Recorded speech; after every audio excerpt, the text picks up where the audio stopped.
currently convenes the think मैंने tank record पर डाल on दिया, the लाइव भी कर rational दिया. use of water.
Welcome to my house. This house is an open house. We are going to talk, we are going to chat, we are going to sleep if we want to, we are going to take a break if we want to. And today I'm going to do that with my friend Dr. Adil Najam. So, Adil, welcome to my house.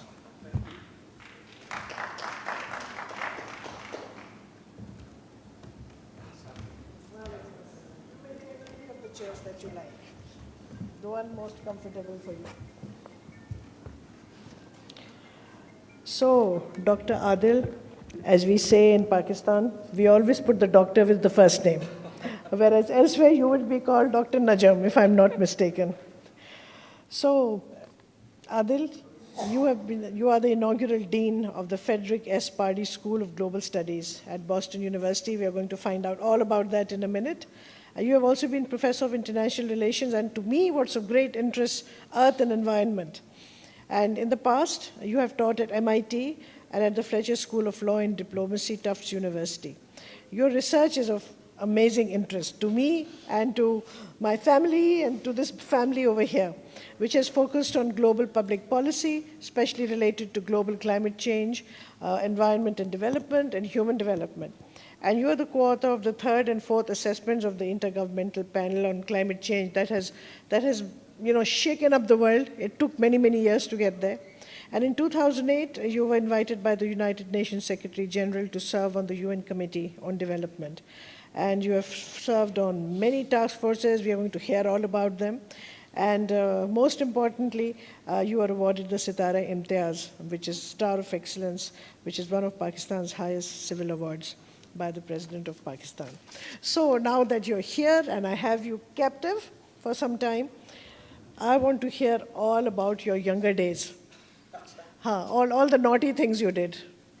How much time do you have? As much as you like. I don't know if this is working. Is it? People hear me? Can you hear Adil? I have a classroom voice. Yeah, I know, but still. No, we should be able to hear you. Listen, young people at the back, is his mic working? आप करीब करके बोलें ज़रा दोबारा. Please give him another mic. And the young person who handles the mics, why don't you sit in front? You know, for the foreigners here, this is a constant problem we have in Pakistan. Nothing works in our homes. Sometimes the electricity doesn't work, and then you have to run around trying to get it connected. Sometimes the gas stops. And in Islamabad, where I spend most of my time these days, in the winter, there's no gas. So this is something we're used to, huh? This is a typical Karachi home. So maybe you can start with your classroom voice. Yeah. I started from a classroom voice. The other thing about Pakistan is that we have something called jugaad. And what jugaad means is if something doesn't work, we find a way to make it work. So we will make this work. But on your question, I don't know how much time you have to go into all the... thank you very much. But Niji, it's been a wonderful life. I've been very blessed. I've been very lucky. I've been very, very, very fortunate all my life to find people or have people find me to be kind to, for them to be kind to me, to have found mentors at every place. In my teachers and all the people, some sitting in this room, that I have learned from and continue to learn from. So that's the constant. So you never did anything naughty? I'm doing something naughty right now, which is talking about my life. Like, I think all my work is naughty. I think the naughtiness has always been asking questions. And just class mein kai baar some questions you would ask in school that you are not really supposed to ask because everyone knows that they are not supposed to be answered. I think that's the story of my intellectual work also, which is to keep asking about things that people don't want to talk about, things about the climate, things about human development, things about justice, and things about water. That's the naughtiness. आप जो पूछना चाह रही हैं वहाँ मैंने पहुँचना नहीं है। नहीं, ओहो, मैं तो सोच रही थी आज आप वहाँ ज़रूर पहुँचेंगे. Okay, now in terms of your interest in earth, environment and water, tell us how you got interested and when, what triggered it? So, two ways to tell it. One is I think I stumbled onto it like many did through a long route. And the other is that maybe all of us in countries like Pakistan are always interested in it and we just need the stimulus to figure out that we were interested in it. I think both are true.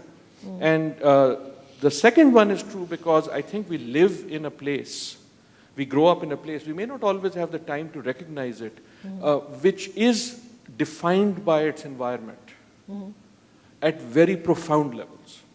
Right? So Pakistan in particular. Now this is not to say that other places are not, har jagah hoti, lekin some places are. Right? So where we are sitting, its name is defined by its environment. Right? So the river Indus, for example, gives us not just, and I'm not talking about poetry, I'm talking about science. It gives us our name, it gives us our heritage, it gives us our economy. Take the river away and Dr. Saab is no longer a farmer. Right? Take the river away and you sit, we are very, for example, we are talking about water, we are very fond of saying Pakistan is this great agricultural country or hamari zameen sona. The fact is zameen koi sona nahi hai. The average soil of Pakistan is like the average soil of Nevada, which is a desert. The sona is the water, right? And the sona is the flood that brings the nutrients from that water. So what I'm getting at is, we, you know, even our love stories are dependent on environment. Soni thi jo, wo ghada shada koi nahi tha. It was low flood and high flood. जो माईवाल और सोनी जो थे उनकी. You need to tell the story a little for our So you know, Soni है ना? हाँ, Soni है. And she crosses the river to meet her beloved. The beloved is on the other side. Or nadi chadi hui hai, it's on high flood, and the khada, this vessel of clay that she has to help her float, is kacha. So they've made the story out of it, but the point I'm saying is you need a river in high flood and in low flood. It's kind of like Moses crossing the sea. The point I'm making is you take away our environment and we have, everything falls away. And there are two great forces of environment. One is the Himalayas, and the other is the monsoon. The monsoon comes, hits the mountain, down comes this amazing amount of water in a very short period of time, and it gives you this geology and this geography. So I know you were going somewhere else, but I think that is with us forever. And then the rest is, I had the great blessing, one of the great blessings was that I could not stay in any school very long. So I went to, I believe, 7 schools, and then to 4 different universities. And the 7 schools meant that I grew up all across Pakistan. And that, I think, helped me, and I was blessed to get an idea of the diversity and the environmental reality of those various places. And then as I went through my career, it just kept coming back. It just kept coming back, and I could move with it.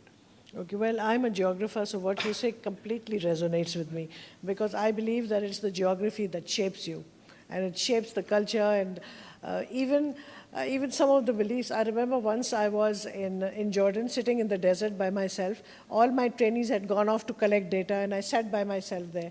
And I sat there for 3 hours, and my whole life went before me. And I sat there in the quiet and looked at the desert, and I said, now I know why all the monotheistic religions were born in the desert. I have had the same feeling. I had it in Jordan with my family recently, exactly. If I can take, you said you like the earth and environment, actually you don't. I'll tell you why. because my title used to be Professor of International Relations and Geography. Okay. We changed the name of our Department of Geography to Earth and Environment. So I have never met a geographer in my life who was not interesting, anywhere in the world. Yeah. So I have the same feeling on geography. But the point you're saying is right. And again, I say this not as diplomacy or philosophy. I challenge everyone. Go and sit and stare at the ocean, at the desert, at a huge mountain or a very tall tree. Just do it for 20 seconds and it is impossible that you will not in fact have these great thoughts, because partly it's their size and scale that brings into profile the pettiness of our own individual worries, right? So again, this sounds philosophical, but it's not. What it is about is our relationship to the environment. What we do in sort of rooms like this is we detach ourselves from the reality of the world as it is. And that does it for you, the ocean, just stare up at a tall tree. आजकल मिलती मुश्किल है, लेकिन if you find one. and that relationship, I think, is what is the great challenge of our time. Is to redefine it, not just philosophically, but in very real terms. So you see, you are a man of science and arts, a renaissance man, as they used to say in the old days. So in all the whole range of wonderful interactions that you must have had, what are some of the subjects that have most interested you? It doesn't have to be water, it doesn't have to be, we just want to know what has really interested you. You said, hey, this is what I want to spend all my time after I retire, if you retire. I don't intend to retire, so I have not thought of that question. My work is so interesting that retire karke kya karna hai? I'll just continue doing this. But that's a wonderful question. That's a wonderful question. And when someone says it's a wonderful question, that means they have no idea how to answer it. So they're trying to get time to think about what to say. So my thing is that every time I find that subject, I start following it. So I joke that I was 5 years old when my parents left me in school. And no one has come to pick me up. So I'm still in school. मैं एक school से दूसरे चले जाता हूँ, my role changes, but I'm learning. But part of that was that I've picked up 5 college degrees, no 2 of which are in the same discipline. Okay, tell us about all of them. So my first was engineering, civil engineering at Lahore. अगर dam sham बनवाना हो तो please let me know. My second one was from MIT in the US in environmental engineering, and then I did one in technology policy also from MIT. Faltu waqt mein I picked up a law degree from Harvard Law School, and then I did my PhD in environmental policy. But that's not where I wanted to go. Where I wanted to go was when you find a subject, you follow it. Now, this is a serious issue about what I do now. I'm the Dean of a School of International Affairs, which is based partly on the life story I told you in the following sense. It is based on the idea that the world of disciplines is over.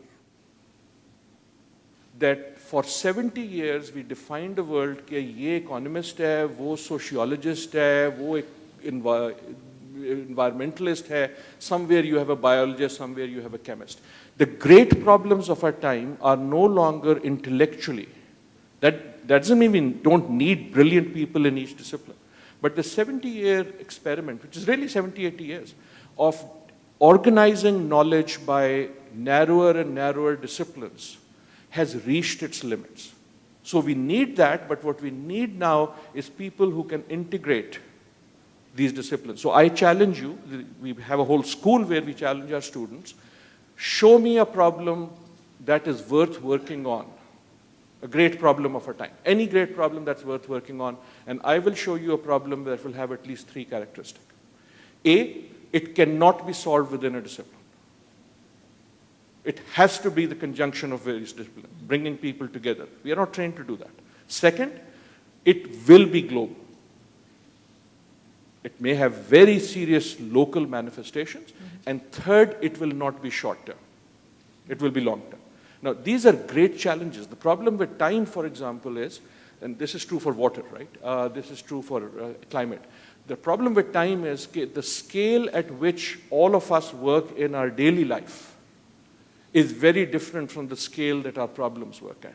we have our wonderful guests from the media who will be coming up. The media works at 3 hours. 3 hours is too long. The news hasn't broken, break it in 3 seconds, because uske baad, more news breaks in Pakistan than anything should be broken. Sometimes I want to see unbroken news. Sorry. Lekin the cycle is 3 minutes, 5 minutes, 10 minutes, 2 hours. If you are a politician, what is long term? 4 years, maybe less, the next election. Right? If you are an economist, what's long term? We are all dead in the long term, as Keynes said. 5-year plans, 10-year plans. Uske baad your discount rates finish. Now, if you are a geologist, if you are a geographer, what is long term? Long term is now in centuries. If you are a water expert and you're really talking about, dam bazi or whatever, whether it's green or brown or gray, I don't care. You cannot make policy in 3 seconds or 4 years. You have to make policy that is in decades. And that is the great challenge. So, jo aapki subject wali baat hai, the serious answer is that I think the real challenge is in bringing disciplines together. I worked on the IPCC on climate, and one of the great lessons was not about climate at all. It was how difficult it is to break the silos of knowledge that we create. Right? We go to school and people like me start training you in language. We train you in code words, right? That we are going to throw into our speech, discount rate. Acronym idhar phenkenge, udhar koi bada sa lafz phenkenge. All of those are signals of saying, get out of my way, because I am an expert on this thing, and you are not allowed to talk to me unless you know my secret language. Right? And that's where we need to sort of break. So again, a longish answer, but the shortest one to your real question is, if there is a question that, an area that I haven't broken into, and it's because it's too difficult, so I just enjoy other people doing it, that is poetry and literature, because I think those guys get it. They get it, they don't need secret languages. They just need the intensity of passion to get through. Okay, what you're saying is real music to my ears, because right now we're starting work on the Panjwani Hisar Water Institute, and we are putting it in an engineering university, and we are going to be doing the psychology of water, we are going to be doing the sociology of water, the economics of water. I fully agree with you. There are no quick solutions, and we are continuously faced, especially in the water sector. We want to do something now.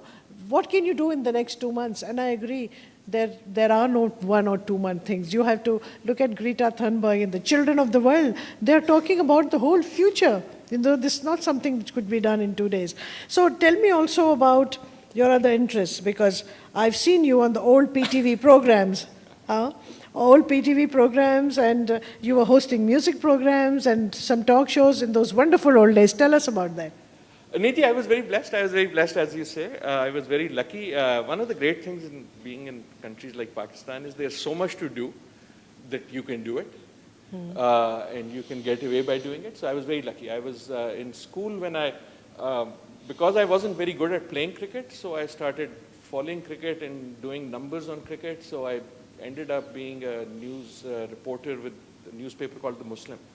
A.T. Chaudhary Sahib was editor, and Shahid Hussain was, and started writing on cricket. And from cricket, I moved on to actually making cartoons from them, political cartoons, and then writing for them. But from that led me to PTV. In the old days, there was one channel only. So if you were on PTV, you had no choice but to see whoever was on. You got famous. Famous ka to pata nahi, but I was C grade recognizable. But it was great. It was great. It gave me the opportunity again to work with amazing people. One of my favorite things I did there was someone came up with this idea of having a show called Mehman-e-Khususi, and I was the host because I think my only qualification was that then I was young. So I was still in college, and the idea was to put this young guy there, and the guests were nearly always people who were very old. In fact, the joke was that jo iske show pe aata hai, wo thodi der baad mar jata hai. That wasn't true. But they were just the most senior people.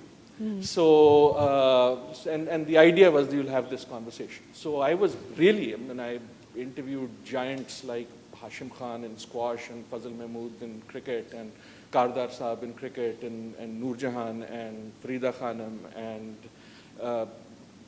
just Ayet Usmani.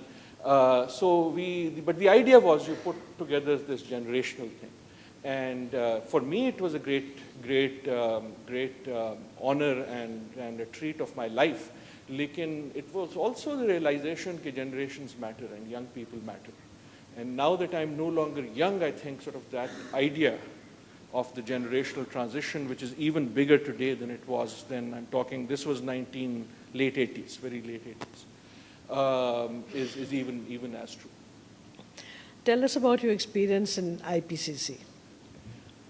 IPCC was great. The IPCC is the Intergovernmental Panel on Climate Change. I think I was there because at that point, they started thinking it was not very diverse internationally.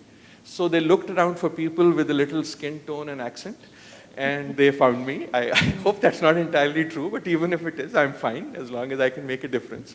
But my real diversity was not that. I was in the third, fourth, and fifth IPCC. Fourth is when the IPCC, not me, was awarded the Nobel,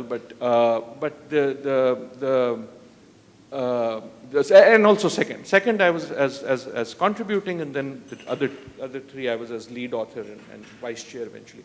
But the thing was the following. So IPCC is a great experiment. It's the idea that you bring together science writ large from multiple fields together, not to do science, but to say, what is the current science saying to policy?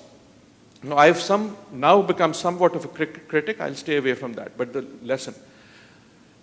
The first report I was involved in, and I think this is partly why I was brought in, or people like me, I wasn't the only one. The first report that came did not have the word sustainable development in it. The second report had 2 sentences about possibly looking at sustainable development. The third, where I was an author, and I was an author for that section, we had a section within a chapter, a subsection within a section within a chapter, called Sustainable Development and Climate Change. Fourth report, we had a whole chapter on sustainable development, for which I was the author, or the lead author. The point I'm making is the following. There was this gradual progression of this idea coming in. Okay, we are no longer talking just about managing carbon. We are talking about people. Now, this is not to say that IPCC wasn't. I'm giving this as an example. This is not about me. This is an example. A lot of knowledge and science works that way. Right? So for especially the younger people here, there's this impatience. I have this idea. Why isn't the world accepting it? Acceptance doesn't happen because you were brilliant and you got an idea and agliya ne kaha, yeah, jo. Doesn't work like that. You then keep at it, and if your idea has strength, then it seeps into the conversation, one step at a time. Right? By the fifth report, the sustainable development was a major overarching theme of the entire mitigation report. So the point I'm saying is that when one works with knowledge, one has to have the impatience of sticking with your idea, but also the patience that ideas are accepted not just because you think you are right, but they are accepted when you are able to convince someone else. Not with the force of your passion, but with the force of your argument. Right? That was my biggest learning about the knowledge process and how transformation happens. Okay, you mentioned the word sustainable in relation to development. You know that now there is a whole dialogue about how good or how appropriate that word is. Many people are shifting to using the word stewardship rather than sustainability. What are your thoughts on that? My thoughts are, I have grown up with the word sustainable. I like the word sustainable. I do not like the word sustainability because frankly, I was always a plant. मैं एजेंसियों का आदमी हूँ, मेरी agency sustainable development है. In the following sense, I always have been and see myself as a development person. I grew up in the late 80s, early 90s as this environment thing was coming up. I realized these environment wallas are big. They are getting a lot of attention. If I want to push development, I need to talk to them. Right? And so sustainable development was my backpack into that. So I like my word. You have a better word, choose yours. Just do something about it, right? Words don't matter. Sustainability I don't like, right? Because sustainability, my problem is, it doesn't tell you sustainability of what. So in my mind, I am clear that what you have to be to make sustainable is development. Now that's a very dangerous idea because people see development and people see growth. So for me, the word sustainable was the word that was arguing against, not against growth, but to put nuance into growth, right? Because growth in itself is not a good thing. If you start liking growth in itself, you look like this. Well, you're in the pink. You're in the pink, mister. So, but otherwise, but the point is that to me is the charm of the sustainable. I do sometimes worry that when we started, sustainable development was a threat, was a outside idea. It was an idea that suggested that something will have to change. These days, I sometimes think it has become an inside talk, and now we put sustainable on anything. आपने जो कुछ करना है उससे पहले sustainable लगा दो, and therefore you can sell it. And that, I think, has been a debasement of the idea. It has to remain an uncomfortable idea. If not a radical idea, if not a revolutionary idea, at least an idea of change. You cannot simply say, I will keep doing what I'm doing. I will only now call it sustainable. That is where I think the lie lies. Okay, now when we talk about the concept of water, energy, food nexus, that's a comfortable idea? Every nexus is always comfortable. The only problem I might have with the idea is okay, why don't you have 3 or 4 other things like justice and human development and so on and so forth. Like the idea is not in the water, energy, food. The idea is in the nexus. The idea is in what we were talking about. The idea is okay, this is the great intellectual challenge. If you think about how knowledge has developed, we developed general knowledge to a very high extent. You know, the Muslims did it, the Enlightenment did it. Then we came to an idea that now there is so much knowledge that we have to chop these things into smaller disciplines. So physics, chemistry, biology wasn't enough. You started making that. Now we are living in an age where our problems demand an integration. Right? And so that's why nexus is the important thing. And I think this particular nexus is very, very important. I'll be speaking later this afternoon, and one of the things I usually say and probably will say then is that food is nothing except nature's way of packaging water. Right? किसी तरह तो आपने water को transport करना है, कभी तरबूज में कर दिया, कभी किसी और चीज़ में कर दिया. But if you, I know I'm being facetious, but nature has these wonderful ways of packaging things. And water in that sense is a very important container in which to package these things. So in that way, food is also packaging energy. Food is because also food packaging is what brings energy from the sun to us and allows growth. So this whole concept of Gaia that was very popularized by Lovelock back in the 80s, again, I think as a scientific concept, again and again, we run into this thing that we now have to figure out the connections between things. Now, the danger, the intellectual danger is, if we package too much and just throw every slogan that comes to our mind, you get a mess, right? The human mind is not capable of it. If you cut too thin, you get what the Americans call baloney. Right?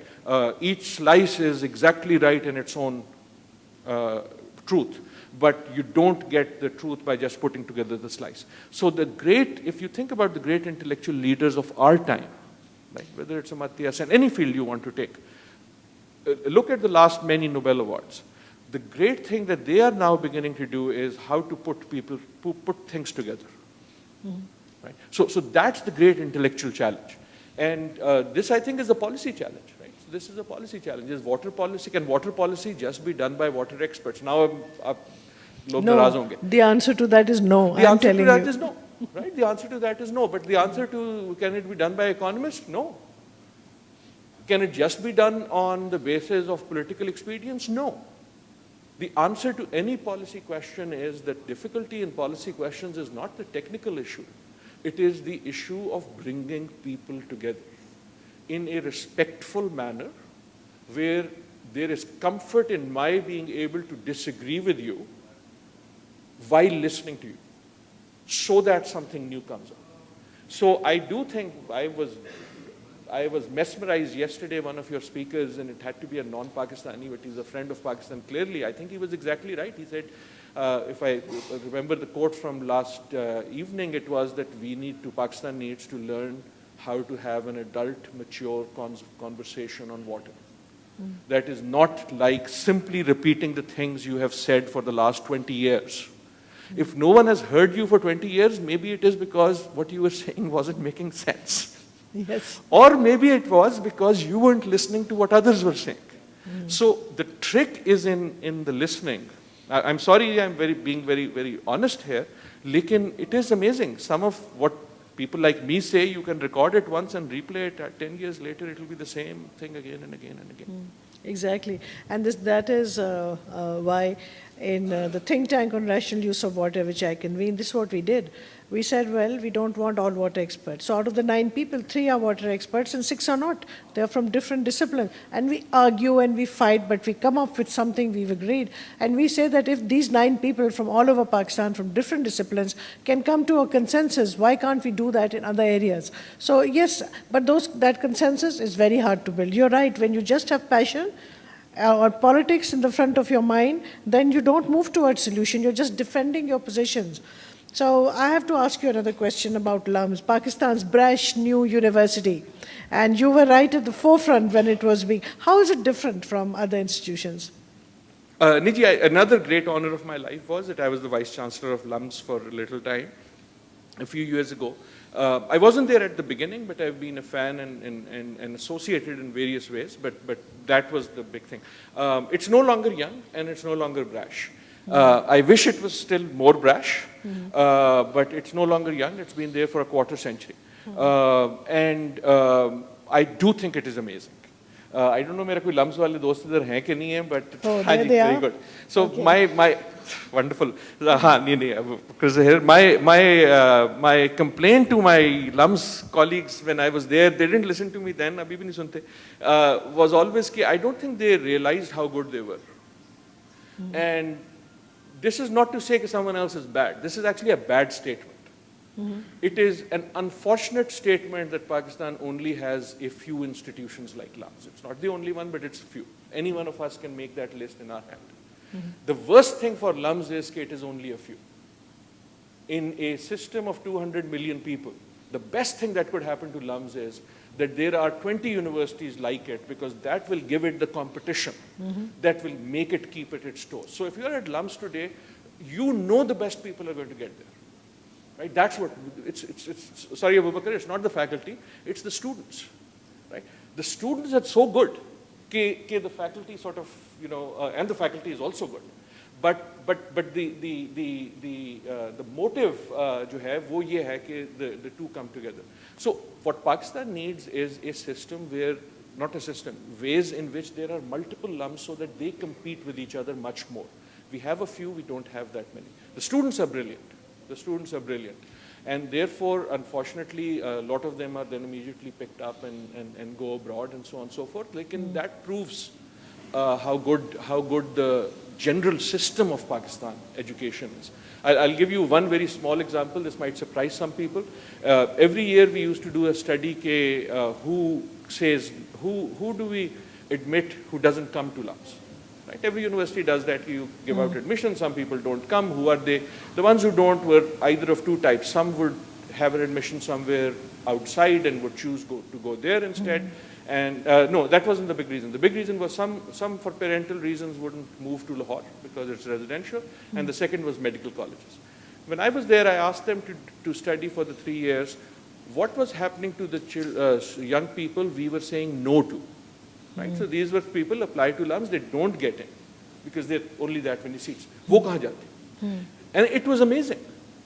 A very large proportion of them, people LUMS is saying no to, are getting scholarships and admissions to places like Cambridge, University of Chicago, University of Southern California. And what that meant was that there is still so many that if there were more better options, In Pakistan, they would stay. In Pakistan, right? Yeah. So that, I think, and last thing on what is the magic of LUMS, I do think there's a magic. It's not just the magic of LUMS, there are many institutions like this. It was the demonstration that if you insist you can build quality and you can build rule of law, in the sense when I came from the US to become Vice Chancellor, I thought the biggest problem would be, or one big problem would be that people would be asking for iski admission kara do, iska ye kara do.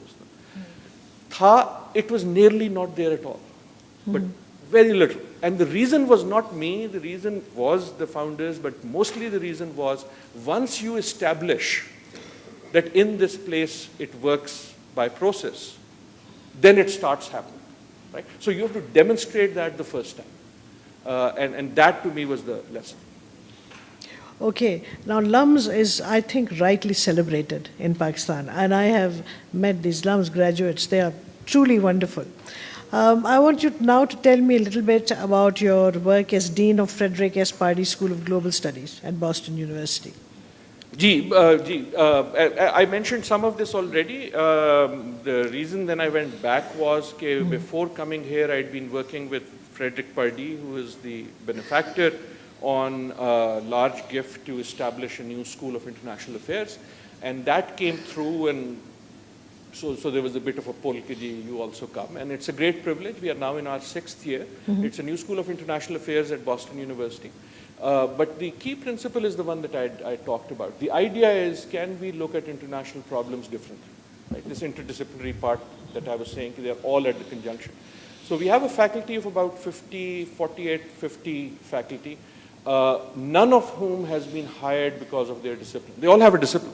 So they're from political science, from history, from engineering, from law, from anthropology. But all our hirings are around problems. So you hire someone for water.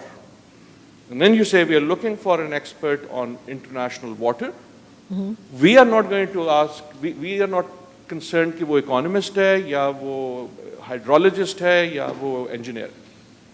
And the people who would apply would be from all fields and trying to build a faculty. We are not the only one. I think this is, I say this here because I think this is what's happening globally. There is this, not concern, the great lesson is that we are now being driven by the great problems of our times. So if I think about, as we build the faculty, what have we hired for? Last year we hired in the field of international relations and gender. Right. Again, we didn't want to say we want someone from gender studies or from development economics who does gender. We just said that's our field. This year, one of the searches we are doing is international affairs and technology. We are hiring 3 people. We expect them in different technologies. We have no idea which technology they come from. This idea that AI is hot, so you hire someone in AI, or ab jo hai, biochemistry is hot, so you hire someone in biochemistry. We were that smart to know what the next bet is, then I suggest go to Las Vegas. Don't come to a university. But the idea is that the great questions of our times are at this conjunction. And we have about 1,000 students. About 800 of them are undergraduates. We offer 5 undergrad degrees, and the remaining are graduate students. So when you define these problems in your school, is the water environment, water, energy, food nexus one of the problems you're looking at, or any other problems around water that you're looking at? All the 3 together in particular. So the way we are again organized is, unlike most schools or colleges have departments, we don't have departments, but we do have 7 centers. And because we are international affairs, 5 of them are regional. There's a center in Asia, Africa, Latin America, Middle East, Europe, and then there are on issues. And one of our centers in global development policy, which again does a lot of stuff on all 3 of them, but most importantly on them together. So amongst our big questions in the development area are international health, and the other is international development, and that's where all 3 of those, water, energy, and food, come in. Okay, so that's great. Now, I have some other visitors. Shahani, and I'd like to invite them and introduce them to you. So I've been hogging the time, I apologize. No, there's plenty of time. All right, so my friend Nadia, my new friend Nadia Naki. Please come and visit me and say hi to my other guests. Please come and join Thank you. Nadia. Say hi to him. Very interesting to listen to you. Assalamu alaikum. Assalamu alaikum. Have a seat. So, Nadia, I've known you for many years, and I have seen you grow from an anchor to a kind of specialized anchor, and the kind of knowledge that you have collected to do work on so many subjects, and of course, water is one of them. And I'm very happy to have you visit my house for the first time. I hope you'll keep coming. So, a very talented communicator and very young. Has been in the broadcasting experience is about 8 years, in which she has made a name for herself, you'd like to know, in current affairs, and a very strong research background. So I know I've met so many anchors, you at least do your homework, and I really appreciate you for that. You know, Adil, for your information. So when you talk to her and she's done her research, you think she's a specialist in that subject, okay? So I now see her as a water specialist. So Nadia, now you tell me about your fun days. Tell me how you were as a youngster. And I know you were, in a way, a child protege, because I think you were doing TV programs and you were just a kid. Yes. Right? And you don't count that in your communications experience. Tell us about that. First, she says that, you know, she's very young, and now she's saying, talk about your younger days. So that makes me feel I'm old now. We remain young forever. No, it's a pleasure being here, first of all. Good morning, and assalamu alaikum to all of you. Well, childhood days, I even had I would say a very naughty childhood. I was one of the masterminds. We used to collect and I'd say that how I grew to be in love with earth. I used to eat leaves. I used to eat flowers. Every time we were taught something in science, I remember, and I used to search for that cycling in the neighborhood. Those were the days that we could cycle. And I used to eat flowers, I used to eat leaves, and then I used to, of course, throw up, and my mom had to take me to this gastroenterologist who always said that now she has worms in her stomach, make her stop eating all of those. I don't know whether it was a love for the trees or the environment, or whether I was always hungry, which my mom never realized. So childhood was like I was naughty. We used to play, cycle, swim, squash, everything. And I was enrolled in Foundation Public School and did my O-levels from there. Then I went to city school, did my A-levels from there. And then, that was the time when you decide that what you need to do. My parents forced me to become a doctor. I had to give those entry tests for Dow Medical and, Khan. And it was just for them, and I said, I don't want to do it. I just cannot be a doctor. And so my father said, what do you want to be? I said, somebody famous. He said, okay, so what is that going to be? I said, sometimes I feel I should get an Oscar. So he said, why don't you become a good human being first? I said, can I play a tabla? So he said, why? I said, I want to do something that nobody has done in Pakistan. So he said, so aren't there any tabla players, women tabla players? So I said, I haven't seen any. So he said, no, that's not a good career. So I said, can I model? He said, no. I said, can I become a cabin crew? So he said, no, you need to, be a human first. So then I got enrolled in arts, Indus Valley School of Art and Architecture. But while all this was happening, as a child I worked for PTV, and even I had a chance to interview very senior people. It was a program called Honehar, and we had Shafi Muhammad and Janshir Khan and Jahangir Khan. And our questions were so cute. Uncle, aapne kab kaam shuru kiya? Now when I see those things, I was like, we were so cute. So you have that in common. Yeah. And I had to read the news also. There was a news segment. And I didn't know that, this is going to be in me when I grow up. So I didn't like conducting that show. My parents forced me, because both my parents are from media background. They worked for Radio Pakistan. So, it was within the family that going to radio, going to television. Did that for a bit.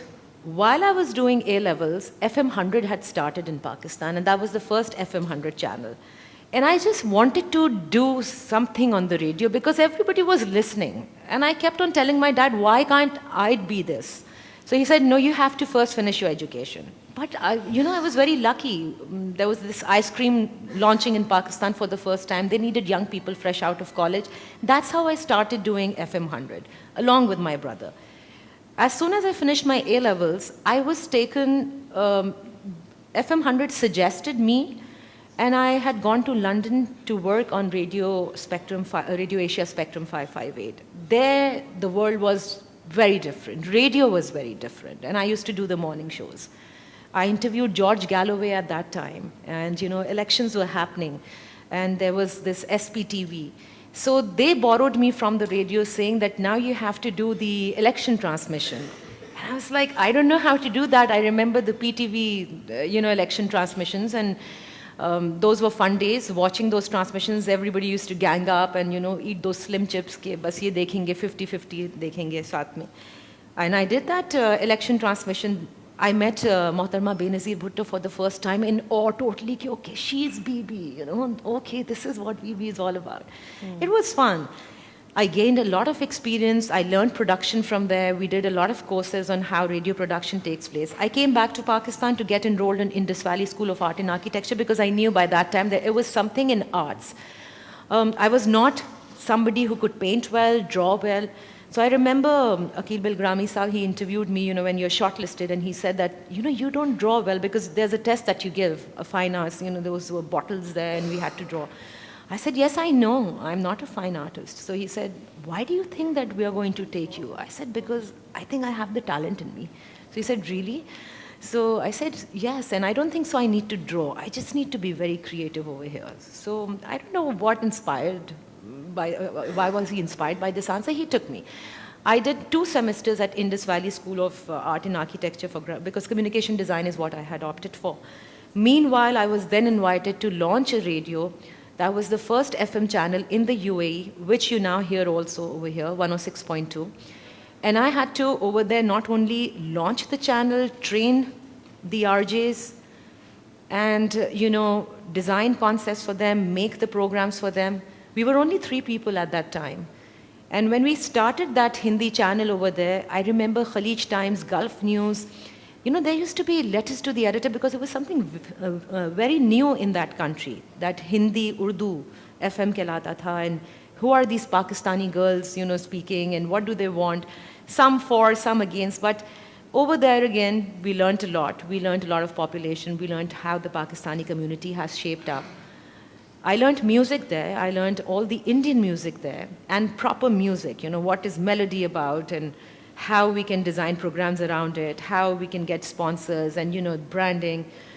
So I worked there for 7.5 years when I then suddenly realized that, I need to go back to Pakistan because a lot was being talked about. There's a brain drain, and those were the times of General Musharraf. He said that, come back to Pakistan. I said, yes, why not? I think there are opportunities. I had decided by then, Simi, that, if I go to Pakistan, now I'm going to be doing television. I will probably learn journalism, I don't know how. And I will be just covering social issues because there are so many. And I came here. My parents never helped me getting into television. I remember my dad said that, try it yourself. And you wouldn't believe it that I called Aaj TV. I took out numbers from the directory, 17. I called Aaj, I called Jio, and I gave interviews everywhere. Until I met Shant Asir at Business Plus, and he said, do you know economy? I said, not at all. I have been an art student. So while I was on radio, I just want to mention here that I enrolled myself for AutoCAD, I did that.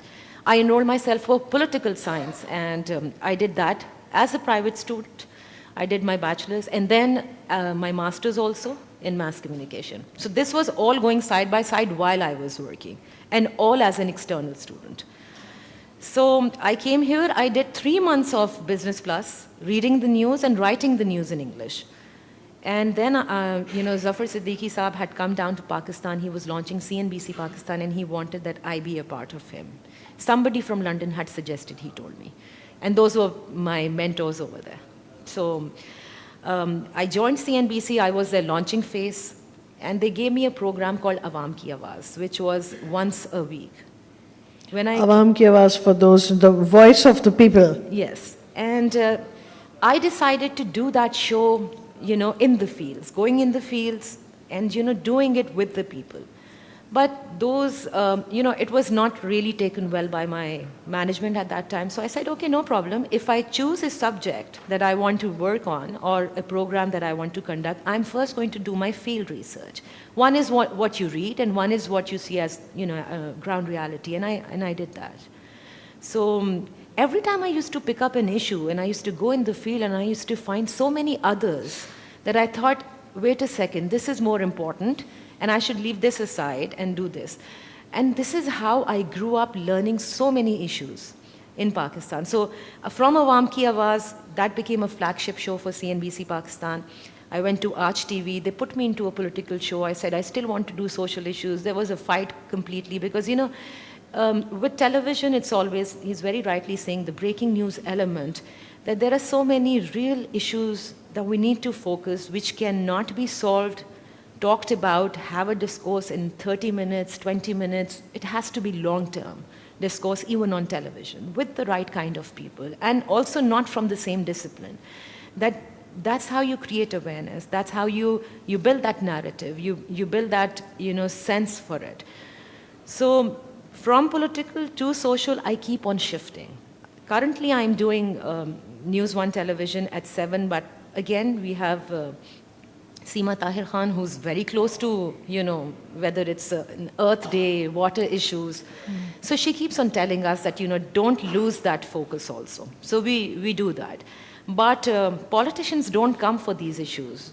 The ministers don't come to answer for these issues. They want to talk about politics, their leaders, their party. And that is where we are lacking. And that is why the media is unable to pick those real issues to actually have a meaningful discourse. I feel that. So tell me, how did you develop an interest in the water sector? In the water sector in 2005 or 6, I would say, I had gone to cover the fisheries, the coastal communities of Ibrahim Hedri and Ririgod. That was an experience. The minute I stepped out of the car, I was literally throwing up because there was so much of smell. I had never seen that kind of an environment. And, there were kids with these skin diseases. And I was like, oh, my God. So I thought, okay, first I have to do the infrastructure, lack of infrastructure in these areas. But then I thought, no, let's do something, what I'm here for. And I saw these women collecting water from a common tap, which was a public tap, having those vessels, carrying it over their heads. And I was like, what is this happening? So then they said there's no water in this area. And for their daily needs, this is how they do it. Whether they were old women, whether they were children. I was startled because I thought, Karachi never had this water problem. Yes, we did see these, tankers going on, but we just thought that, these water tankers are only for defense because they never had a system of water. Did not know it was a big issue. From there, I picked up this issue. Then I got to know there is an island over here that's called Baba Bhit Island. Go there and check what happens. When I went there is no infrastructure of water, no lines. And how do they get their daily needs? There's a boat that goes from Kimari, which carries, this little tank of water, which goes to that Baba Bhit Island. There's a community living there. That's how they collect water for their daily requirement again. So there's a boat that goes in the morning, there's a boat that goes in the evening. So that's how they survive. So luckily that time Mustafa Kamal was the Nazim. We spoke to him, we kept on telling him, and he did give a water pipeline. So that thing is resolved. So that became my, I would say, interest, not only water, health issues. So then I realized that, okay, let's go to find out where, again, we have a problem in water. That's District West. We don't have a system of, KWSB didn't have a system. There were societies building up. They didn't have a system there in water. There's a colony called Bewa Colony, and I went there. It's in Baldia town. Again, there is no water. They survive on boring, and every day there is one boring in the entire community. They would again take carts, fill water bottles, and these are old women. These are children also. So they don't go to school. They first have to collect water for their daily need, and then they are going to, So do you think that all the coverage, because as you say, people are only interested in political infighting, Exactly. but your show is different. So what kind of impact do you think these shows have had, where you have brought in people who talk in depth And they are not talking about, they're talking about those long-term things that Adil was talking about. And there's a ratings war, because apparently people just want to see all the infighting amongst politicians, and they're not interested in long-term issues. That's what people say. Is that correct? Would you say that's correct, or would you say that people's interest is now changing in terms of the issues of climate, water, food, etc.? I think you're absolutely right. Initially, there was a lot of problem. Even there is still. Yes, television channels, radio channels, they thrive on rating. But now I feel there is a sense developing for climate change and for water issues, for social issues. But even now, it's a very thin line. You would be categorized as ये सड़क और gutter के issues cover करती है, give her something probably at 5 or 4 when there is little viewership. I haven't seen great anchors on our television talking about water, unless and until India stops some water or makes us, face a lot of water flow from their rivers. I haven't seen them discussing polio, water, typhoid, malaria, anything. But I would say Hisar Foundation, these international conferences, people like, lucky I was that I had good management at CNBC, very good management at News One, who are interested. So I would say that if you throw it right in the face of the public, that, these are your real issues, and you have a discourse, and then they start taking interest about it. If you do not, they are oblivious to the fact that what you are now seeing as a problem and will become a graver issue, they wouldn't know. I would say that people who are watching television, उनके लिए पानी का issue क्या है? कि खेत में पानी नहीं है, फसलें सूख गई हैं. That's all we know. Or probably पानी नहीं आया तो सड़क पर एहतजाज हो रहा था. But how grave this situation is becoming, I think very little people would know. Now it is changing with the government, I would say, taking interest in climate change and everybody talking about it. Let's have the greener Pakistan. Let's take the cloth bag instead of the plastic bag. I think we need to work more to build that amongst the general public, to have that interest, and then young people studying, and people like Adil, who you're teaching now. I think they are the ones that develop interest in our younger generation. If she applies to your school, you'll take her like a shot, or say no? Great. I need to study. Okay. So you have an offer to go and teach. All right. Now my third guest. She's a bit late, or am I a bit late in getting to her? Hello, Aisha. Hi, there you are. Please come over.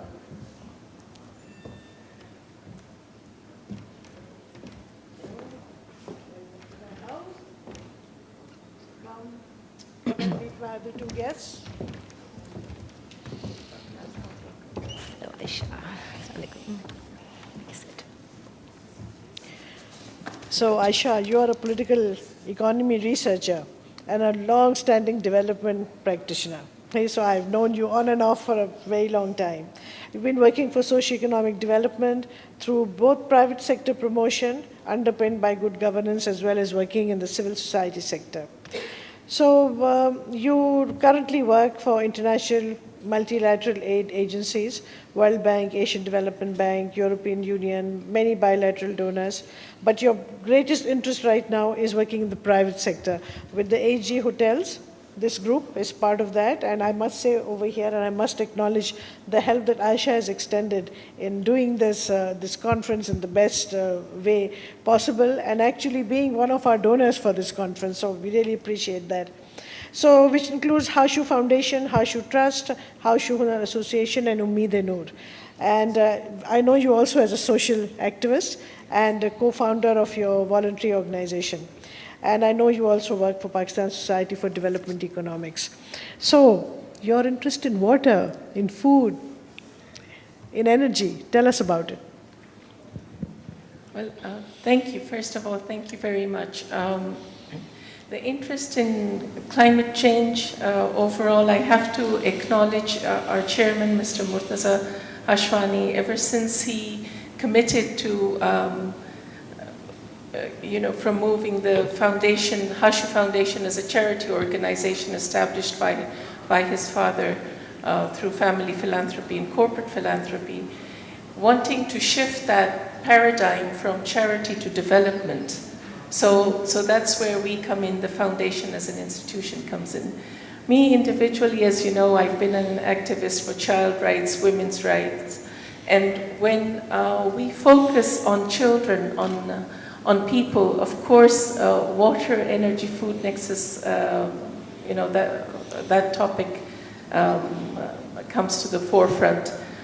I remember when I joined the foundation and I told Mr. Sadruddin Hashwani that he's been working for social development, supporting scholarships, setting up medical camps, health camps, and I said if we really want to serve the underprivileged and the disadvantaged, we need to invest CSR towards climate change issues, because that is something that impacts the small farmer in the remote rural areas of Gilgit-Baltistan to the interior of Sindh, Balochistan, and wherever we look. And so that's sort of both the foundation story as well as my own story. Okay, so as a whole, would you say that the corporate sector in Pakistan is sufficiently aware of our water problems? Would you say so?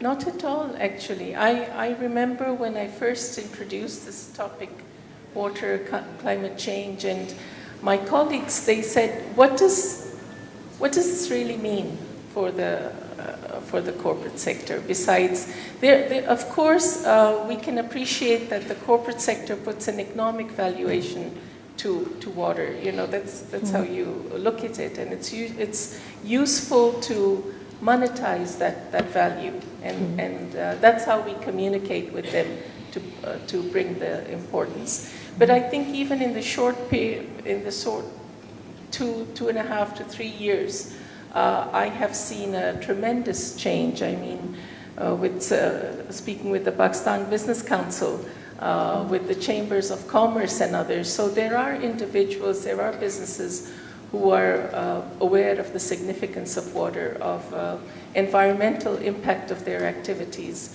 Or in the hospitality sector, when I speak with colleagues, they're looking at efficiency in terms of business, and so again, that's sort of the economic valuation perspective. They're considering that, but really, there's much more that needs to be done in terms of awareness and really kind of bringing the subject home. And I often feel, I was discussing with Nadia also, is that with so many burning issues around us, to talk about water, what does it really mean? Why should we really care besides the domestic use and the trees and the breathing and the whole pollution thing? I think that is not, that's not quite hitting home, as they say, where the corporate sector is concerned. Okay. Adil, I have a question related to that now that she's mentioned the corporate sector. We go on and on about public-private partnerships and how important they are and how crucial they are. In your view, just globally, how do you think this public-private concept is working to promote thinking about the nexus or about water or about food? I think that's a very, very important question. People sitting here in the room who are working on it, it's not an easy question. My view is public-private only works when the public works. Mm-hmm. Right? And what I mean by that is that there is trying to find a nicer word, there is a Karachi aspect to how we think corporate should work. Mm-hmm. Right? In the US, it's called CSR. Corporate would work because we are very nice. No, it's called charity in other parts. Charity. It is, we will, out of the goodness of our heart, do this. They will. I'm not saying they aren't. Right? They're great philanthropists all across the world, including in this country. We talk about LUMS, and that was created, and so on and so forth, Bill Gates. That's not what I'm talking about. What I'm talking about is, if you are honest to the corporate idea, then you are driven by profit.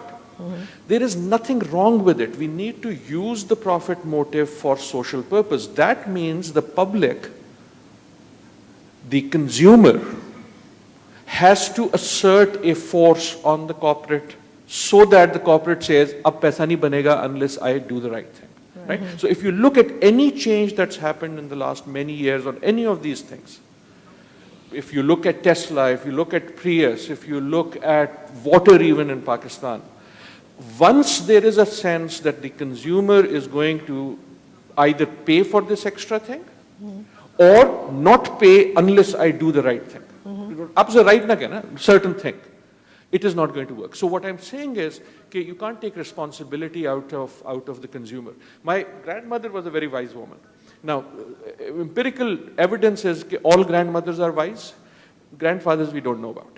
But, but she used to say, point one finger at someone, at least 3 fingers point back at you. Right. And the point I'm saying is, when you talk public-private, unless the consumer works. Now, here is my last nara on this.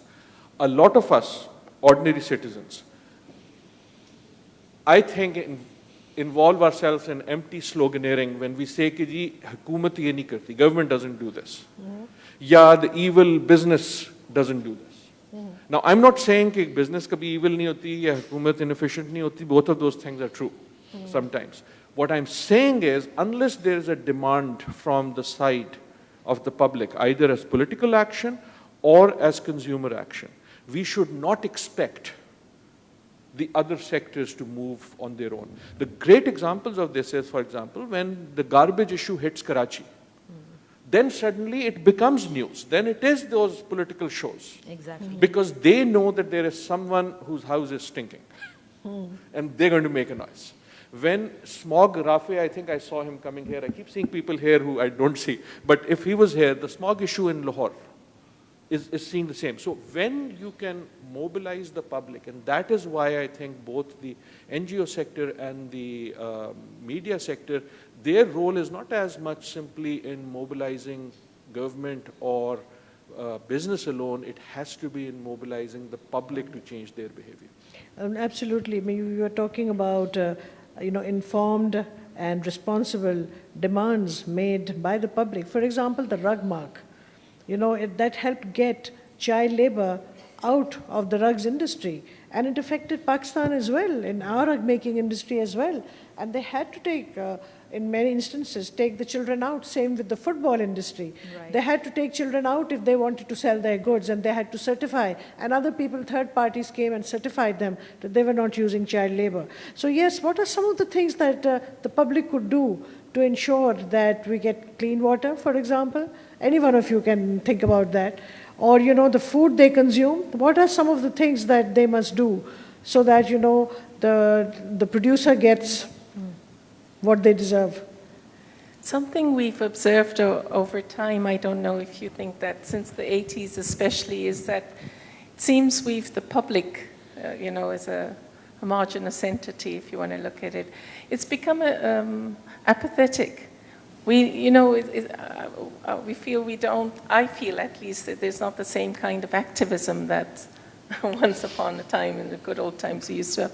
So more voice, more demand, raising demand for the government to take note and pay attention to certain kind of services or regulate, as it were. Similarly from the corporate sector, because I think it's if there's a demand, then there will be supply. For me, it works in democratic frames as well. So the public, the people as an entity. And we've seen that wherever we've campaigned or raised awareness about certain things, as was mentioned earlier, whether it's about banning single-use plastic, Somebody started, in fact, last year, the foundation in Karachi, we initiated it over here together with other organizations. So more visibility, more voice, and more demand.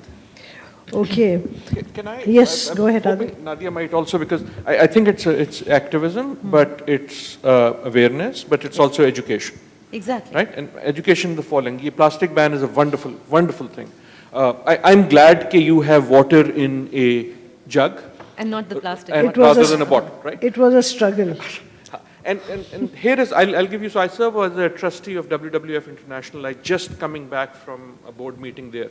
We just released the study. So here is news for you. Agar aapko breaking news chahiye, main breaking news deta hu. Here is the breaking news. This week, Dr. Sahab, you are going to consume in microplastics, the things that come with the water and so on and so forth. You, sir, are going to consume as much microplastic as it takes to make a credit card. Breathe this in. Each one of you is going to eat a credit card this week. Each one of you is going to eat a plastic hanger this week. My God. That is the amount of microplastic that's going on. Now, 80% of that is going to come from the water. It may be slightly less in Pakistan than the study was mostly in Australia and in Europe. So, but I don't think by much. Much of it is going to go out. So there's signs of that. But that's what. So it's the idea again. That's breaking news for you. The idea again is to move the conversation from this is good for someone else, someone ghareeb out there, someone in a future generation, someone in a different place, someone who I feel empathetic about. Agar wo chalta hai, to please do it. But at some point we have to realize that Dr. Saab ek credit card kha gaye. कौन से doctor साहब जरा हाथ खड़ा करें मेरे सामने बैठे हुए इसलिए आप उन्हीं के पीछे पड़े हुए हैं मैं देख रही हूँ 1 घंटे से मेरे उस्ताद So that's where the role of science comes in. You know, when we speak of creating awareness or educate, you know, again, when one says education, you think of formal, structured education, and when we say awareness, you know, it's really just mass campaigning. But that doesn't exclude, you know, the campaigning or whatever being informed by science and by technologies. And I think it's more impactful. Again, if we support the messages that we send of good practices and how we should do things differently, and I think that is what has made a difference. And that's what we at the foundation try to do. You know, the sort of our motto of knowledge to empower. You know, using knowledge as capital to make that difference, as you mentioned earlier. So I think that's why nowadays, in that way, we are in good times, whereas we're in challenging times when we look at the environment and pollution around us. But we're also at a time, I often tell my team, is that information is readily available. We just need to kind of make that little bit of effort to get the right information to, you know, make informed decisions and strategies. So, Adil, tell me, is there such a thing as I'm looking for the right word, like an intellectual gap in what's happening at universities, in looking at the nexus and looking at water issues, and people who have the ear of the public. We were just saying that, you know, the public needs to be mobilized and the public should demand from the producers and from the private sector what they do. So is there such a thing? Am I not using the right word? And if there is, how do we bridge that? Because the people who are heard are not the people who are in the middle of the discussions and the intellectual debate. You know, I would want to say that what is happening at the expert side, what is happening in the education formal sector, there is still, how do you mobilize the public? You need to, okay, fine, mass campaigning was one. Educating through formal sectors is another, because, you know, you educate a student, they go and they talk about it, that, you know what, everybody's going to eat a plastic hanger or a credit card by the end of this week. But you need to now engage those in the media, and I'd say those who are thinking about just the business. Could be the media owners and also the government, because everything is hand in hand. If your government is serious and they do something, like now if there is a clean green, you know, Pakistan campaign going on, automatically the media covers it as news, that the Prime Minister is doing an inauguration ceremony for this. And then you talk about it. And then all the programs are going to be around it. So I think, for me, I feel the government needs to be first, you know, like energized, probably enlightened about these are the issues, this needs to be done. You know, somewhere they need a relation with the formal education sector. Automatically it comes to the media. That's how I feel. So if I can add, I agree with the sentiment, like, and let's to make it more spicy, the conversation. the bad news and the good. The bad news is, Nadia said earlier, and I think she's right, she's the exception. Unless you get some politician on your show, the show doesn't work. And that somehow has to change. I actually did suggest to our current Prime Minister at one point that he should ban politicians going from on television. I suggested it कि जब मुंह खोलते हैं तो you put your foot in the mouth, सियासत अच्छी हो जाएगी. Put a ban. In many countries you don't see politicians every day. Yes, right? you don't. And plus, if you're a minister, when are you doing your ministering if you're on television all the time? I'm sorry, I'm not making this political. The point I'm saying is, I am struck by, apart from religion, and recently the economy, there is no subject on which experts are asked to give their expertise. That's not because experts aren't there. There are amazing experts in this room. And, we had, again, in the Punjab, we have had the smog issue. And everyone and their dog has been on television. But we haven't had any farmers, and everyone comes and says, ki ji farmer ki galti. Right? Same thing happened when Karachi was going through the garbage thing. Now, part of it, I think, is the media's issue, because somehow there's this assumption that some elected person, relevant or not, will know more. Some, Dr. Fair, Dr. Fair, he's very, very dear to me, and I've learned much from him. So, but I think I'm going to say something harsh. The other is, I think we need to also learn how to speak as experts. Right? We need to learn how to speak not in our language, but a language that not just Nadia, but her viewers can understand. We have to stop being boring. We have to stop using that jargon. Right? So that is one. The good news. The good news is, wo jo aap gap keh rahi na between expertise, I think it is being bridged. It is being bridged in the face of Greta, and this is not entirely always good news. This is being bridged by young people. So I challenge you, look at your television and go and skip channels from around the world. And around the world, you will see the same picture. You will see angry, young people out on the street. Yes. There will be Greta on environment. There will be Aruj on Lahore. There will be someone in India. There will be young people in Chile. There will be young people in Hong Kong. There will be young people in France, Yellow Vest. There will be young people, Extinction in the US UK, as well as in the UK. Right? So what am I saying? There is something happening. This is what I've been talking last week earlier. There's something happening in the political world, across the world. All across the world, we have not seen this since 1914. So I do have a theory, that's my other world. This is the politics world. Not since 1914 have we seen what we are seeing on the streets of the world today. Large number of young people out on the street, angry, not burning things, but saying that they have not received the world they were promised. Right? And nearly all of them, Hong Kong, Greta, Extinction Distinction, Rouge, everyone, are saying the same thing. Okay, we now have a certain type of knowledge. You guys kept talking about this thing and didn't do anything, and we need action, and they are not circumventing, they are adding a new channel away from regular electoral politics of public demand. That is, in fact, in each case based on not just simple activism, but informed activism. I see that either as a potentially wonderful thing, or as a potentially very dangerous thing. It's a wonderful thing if we start listening to what is being said and at least trying to do something about it. It will be a dangerous thing if we think, कि नहीं यार ये तो बच्चे हैं, ठीक है, कोई बात कर लेंगे. Yeah, that's what we are saying. They're just kids. There's a whole counter movement which said they're just kids and we don't need to listen to them. They are not just kids, they are your future. And they are the result of a messed up generation not having done what it was supposed to have done. Okay, so it has been great to have you over to my house. I hope you'll keep coming.